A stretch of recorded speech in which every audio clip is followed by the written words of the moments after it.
अस्सलामुअलैकुम दोस्तों। चलिए आज आपको प्राचीन काल के एक महानायक की कहानी सुनाता हूँ।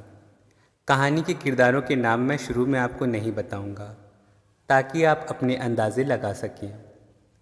पहले ये बता दूँ कि हमारी आज की कहानी के नायक के ही पूर्वज थे जिन्होंने जल प्रलय के वक्त एक बड़ी सी नाव में तमाम जीव जंतुओं को रखकर जीव जगत को संसार से मिटने से बचाया था। इन नाव वाले महानायक से ही संसार में इंसानों के सारे वंश चले। एक वंश चला एक प्रतापी महापुरुष से। उन महापुरुष के नाम का पहला अक्षर ई था। नाम के बीच में शाह या इसके स्वर से मिलता जुलता अक्षर था और आखिरी अक्षर का था। और इन 3 अक्षर के नाम के नायक के वंश में ही हमारी आज की कहानी के नायक हुए। तो जी होता ये है कि आज से हज़ारों साल पहले कहीं किसी राज्य में एक बहुत प्रतिष्ठित व्यक्ति थे। उनके एक से अधिक पत्नियों से कुछ बेटे थे, लेकिन उन्हें सबसे ज़्यादा मोहब्बत अपने उस बेटे से थी जो हमारी आज की कहानी के नायक हैं। लेकिन ऐसे रिश्तों के बीच किसी एक बेटे से ज़्यादा प्यार के नतीजे में दूसरे हिस्सेदारों में ईर्ष्या और हसद उपजती है। यहाँ भी यही हुआ। नतीजतन सौतेले भाइयों को पिता की तरफ से ज़्यादा जायदाद मिल सके, इसलिए साजिश करके पिता के उस चहीते बेटे को एक जंगल में छोड़ आया जाता है और ये बेटा बहुत सालों के लिए अपने परिवार से बिछड़ जाता है। इसको बहुत ज़्यादा मोहब्बत करने वाले बाप पुत्र वियोग में इतना रोते हैं कि अंधे हो जाते हैं। इधर वन से निकलकर होनी हमारे नायक को एक ऐसे राज्य में पहुंचा देती है जहां नायक के लिए और नई मुसीबतें इंतज़ार कर रही होती हैं।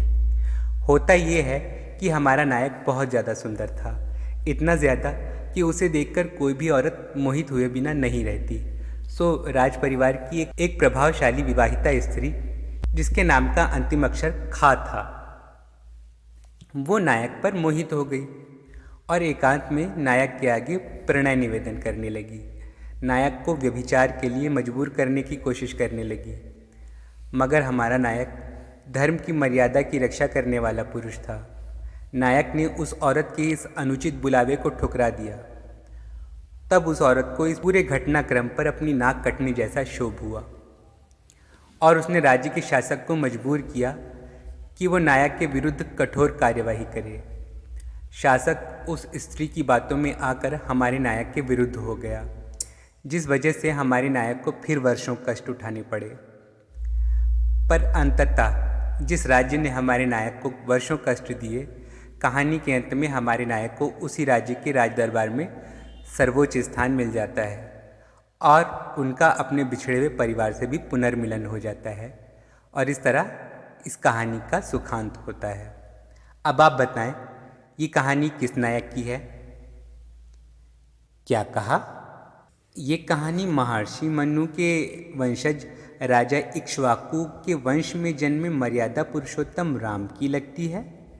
राम जी को ही उनके सौतेले भाई को राज्य का उत्तराधिकार दिलाने के लिए षड्यंत्र करके वनवास भेज दिया गया था और पुत्र वियोग में उनसे बहुत ज़्यादा स्नेह करने वाले पिता दशरथ जी का रो रो कर बुरा हाल हो गया था। वन में ही लंका के राजा रावण की बहन, जिसके नाम का अंतिम अक्षर खा यानी शूर्पणखा था, वो राम जी पर मोहित हो गई थी। पर राम जी ने उसका प्रणय निवेदन ठुकरा दिया था, तो अपनी नाक कटने का बदला लेने के लिए उसने अपने भाई रावण को उकसाया था। अच्छा, आपको ये राम जी की कहानी लगी, मगर मैंने तो नौका वाले हज़रत नूह के वंश में हुए इसहाक, जिनको बाइबल में इशाक कहा जाता है, उनकी बात की थी, ना कि इक्ष्वाकु की। मैंने इसहाक के वंश में हुए नबी यूसुफ की कहानी सुनाई थी, ना कि राम जी की। कमाल की बात है कि बाइबल में इशाक के नामकरण की कहानी ये है कि इशाक के आगामी जन्म की भविष्यवाणी सुनकर उनकी बूढ़ी माता अविश्वास से हंसी थी और जन्म के बाद इसी हंसी के कारण बालक का नाम इशाक रखा गया। उधर इक्ष्वाकु का नामकरण यूँ हुआ कि उनके जन्म का कारण उनके पिता की छींक थी, तो इसी छींक पर बालक का नाम इक्ष्वाकु रखा गया। छींक और हंसी के ऊपर एक जैसे नाम, क्या इत्तेफाक है ना? कैसी एक जैसी बातें हैं ना? बहरहाल, इब्राहिमी धर्मों के एक महत्वपूर्ण नबी हज़रत यूसुफ की कहानी सुना रहा था मैं। जिनके पिता याकूब पुत्र वियोग में अंधे हो गए थे। न कि मैंने राजा दशरथ की बात की, जिनको पुत्र वियोग 2 अंधे लोगों के श्राप के कारण हुआ था। और हाँ, हज़रत यूसुफ पर मोहित होने वाली स्त्री का नाम शूर्पणखा नहीं बल्कि जुलेखा था। उसके नाम के अंत में भी तो खा है ना। अजीब सी बात है कि दोनों नायकों की कथाओं में इतने महत्वपूर्ण बिंदु एक दूसरे से किस कदर मिलते जुलते हैं। क्यों? जैसा कि मैं अपने लेखों में हमेशा कहा करता हूँ कि हज़ारों साल पहले जब लेखन और उसे सहेज कर रखना इतना सरल नहीं था, तब महापुरुषों की कहानियाँ सामान्य तौर पर कहने सुनने के ज़रिए ही एक से दूसरे क्षेत्र और एक से दूसरी पीढ़ी में पहुँचती रहीं। कई बार समय के साथ अनचाहे ही इन कथाओं के कुछ बिंदु भुला दिए गए। कई बार कथा की टूटी कड़ियों को जोड़कर घटनाओं का तारतम्य बिठाने के लिए कथा सुनाने वालों को अनुमान लगाने पड़े, या कई बार तत्कालीन समाज में प्रचलित रीतियों का स्थान बनाने के लिए कथा में नई घटनाओं को भी जोड़ा गया। और इस तरह जो कहानी दुनिया के एक देश में किसी और नाम और दूसरी घटनाओं के साथ प्रसिद्ध हो गई, वही कहानी दुनिया के किसी दूसरे देश में बिल्कुल ही अलग ढंग से सुनी सुनाई जाने लगी कि सामान्य तौर पर दोनों कहानियों में कोई साम्य दिखना ही बंद हो गया। हज़रत यूसुफ अलैहिस्सलाम और श्री रामचंद्र जी की कहानियों में जहाँ बहुत महत्वपूर्ण बिंदु एक जैसे हैं, वहीं बहुत सी अन्य घटनाएं अलग भी हैं। ये ऐसे हुआ होगा कि सदियों तक अलग होकर 2 समुदायों ने एक ही कहानी को कहते सुनते उसमें कुछ नई घटनाओं को जोड़ दिया होगा। बहरहाल, वाल्मीकि रामायण जो प्रथम शताब्दी के आसपास लिखी गई है, इससे पहले बौद्ध जातक कथा में भी रामकथा कहीं सुनी जाती थी, और इस राम कथा में सीता हरण और रावण जैसा कोई प्रसंग नहीं था। दशरथ जातक की राम एक कोमल हृदय गृहस्थ है। उधर जैन कथाओं में भी रामकथा प्रचलित है, जिससे पता चलता है कि संभवतः राम नाम के नायक की कथा इन सब कथाओं के अलग अलग ढंग से लिखे जाने से काफ़ी पहले ही जनमानस में प्रचलित थी। अलग अलग धर्म के कथावाचकों ने इस कथा का जनमानस पर इतना प्रभाव दिखा तो उन्होंने ये कथा उठाई और उसमें अपने काल के रीति रिवाजों के अनुसार घटनाओं को जोड़कर एक काफ़ी अलग कथा बना डाली। अच्छा, आप दूसरी ओर देखें। हज़रत यूसुफ प्राचीन मिस्र में हुए एक नबी थे। इनका भी एक समुदाय था। वो समुदाय कहाँ गया? प्राचीन यहूदी ग्रंथ और लोगों के दावों के अनुसार इस समुदाय के लोग मिस्र से निकलकर इज़राइल, अफ़गानिस्तान और वर्तमान पाकिस्तान तक के क्षेत्रों में फैल गए। हर नबी के समुदाय की तरह इनमें से भी बहुत से अपने नबी की पहचान भूलते चले गए।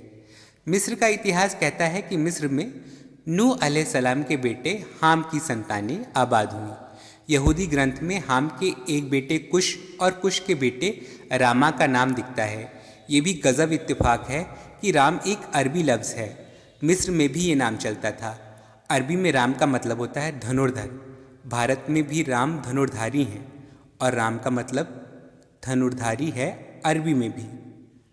हालांकि यूसुफ हाम की नहीं बल्कि हाम के बड़े भाई साम की नस्ल में से थे, पर जा बसे मिस्रियों के बीच तो मिस्रियों में ही उनका समुदाय बना। इस समुदाय के लोगों ने कुछ 100 वर्षों बाद आ रहे भटकावों के साथ यूसुफ की कहानी में अपनी प्राचीन परंपराओं और नामों को कब गड्ढमड्ढ कर दिया होगा, कहा नहीं जा सकता। कहा बस यही जा सकता है कि धर्म का मूल एक ही मिलता है। बाद में इंसानों ने इसमें अलगाव पैदा कर दिए हैं, लेकिन जब हम पीछे चले जाते हैं, बहुत पीछे चले जाते हैं, तो हमें लगता है कि सारे धर्मों की शुरुआत तो एक जगह से हुई है। तो फिर आज ये इतनी लड़ाइयाँ क्यों फैली हुई हैं हम लोगों के बीच?